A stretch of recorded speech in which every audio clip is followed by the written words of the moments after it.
കൊല്ലം കുളത്തൂപ്പുഴയിൽ CPIM-ൽ നിന്ന് രാജി. Anchal area committee അംഗവും മഹിളാ അസോസിയേഷൻ ജില്ലാ കമ്മിറ്റി അംഗവുമായ ലൈല ബീവി പാർട്ടിയിൽ നിന്ന് രാജിവെച്ചു.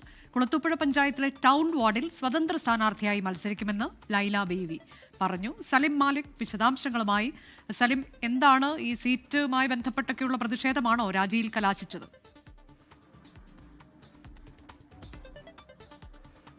അനുജ, ലൈല ബീവി ആവും കുളത്തൂപ്പുഴയിലെ ടൗൺ വാർഡിലെ LDF-ന്റെ സ്ഥാനാർത്ഥി എന്നുള്ളതായിരുന്നു ആദ്യഘട്ടത്തിൽ തീരുമാനിച്ചിരുന്നത് എന്നുള്ളതാണ് ലൈല ബീവി പറയുന്നത്. അതിനനുസരിച്ചായിരുന്നു അവിടെ കേന്ദ്രീകരിച്ച് പ്രവർത്തനം നടത്തിയത്. അതിന് പിന്നാലെയാണ് ഈ സ്ഥാനാർത്ഥിത്വത്തിൽ നിന്ന് അവസാന നിമിഷം തന്നെ ഒഴിവാക്കിയത് എന്നുള്ളതാണ് ലൈല ബീവിയുടെ പരാതി. ലൈല ബീവി ആ പ്രദേശത്തെ CPIM-ന്റെ ഏറ്റവും പ്രധാനപ്പെട്ട മുഖങ്ങളിൽ ഒന്നായിരുന്നു. മാത്രമല്ല, കുളത്തൂപ്പുഴ പഞ്ചായത്തിൽ 2 തവണ പഞ്ചായത്ത് പ്രസിഡന്റായും ലൈല ബീവി സേവനമനുഷ്ഠിച്ചിരുന്നു. അതിനിടയിലാണ് ഇപ്പോൾ ഈ ഘട്ടത്തിൽ സീറ്റ് നിഷേധിക്കുന്ന സാഹചര്യം വന്നത്. അതോടുകൂടിയാണ് പാർട്ടി വിടാൻ തീരുമാനിച്ചത്. പാർട്ടി വിട്ടു എന്ന് മാത്രമല്ല, കുളത്തൂപ്പുഴ ടൗൺ വാർഡിൽ നിന്നും നേരത്തെ മത്സരിക്കാൻ തീരുമാനിച്ചിരുന്ന ടൗൺ വാർഡിൽ നിന്ന് തന്നെ സ്വതന്ത്ര സ്ഥാനാർത്ഥിയായി മത്സരിക്കാനാണ് ഇപ്പോഴത്തെ തീരുമാനം. അനുജ, അതാണ് കൊല്ലം കുളത്തൂപ്പുഴയിലാണ് CPIM-ൽ നിന്ന് രാജി ഉണ്ടായിരിക്കുന്നത്. ലൈല ബീവി രാജിവെച്ചിരിക്കുന്നു. മഹിളാ അസോസിയേഷൻ ജില്ലാ കമ്മിറ്റി അംഗമാണ്, ഒപ്പം തന്നെ അഞ്ചൽ ഏരിയ കമ്മിറ്റി അംഗമാണ്. പാർട്ടിയിൽ നിന്ന് തന്നെ രാജിവെച്ചിരിക്കുന്നു.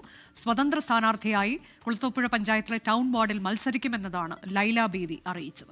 ലോകത്തെവിടെയായാലും ഏത് സമയത്തും 24 വാർത്തകളും ഓഗ്മെന്റഡ് റിയാലിറ്റി പാക്കേജുകളും എക്സ്പ്ലെയിനറുകളും വിശദമായി കാണാൻ ഞങ്ങളുടെ YouTube ചാനൽ നിങ്ങൾക്ക് സബ്സ്ക്രൈബ് ചെയ്യാം.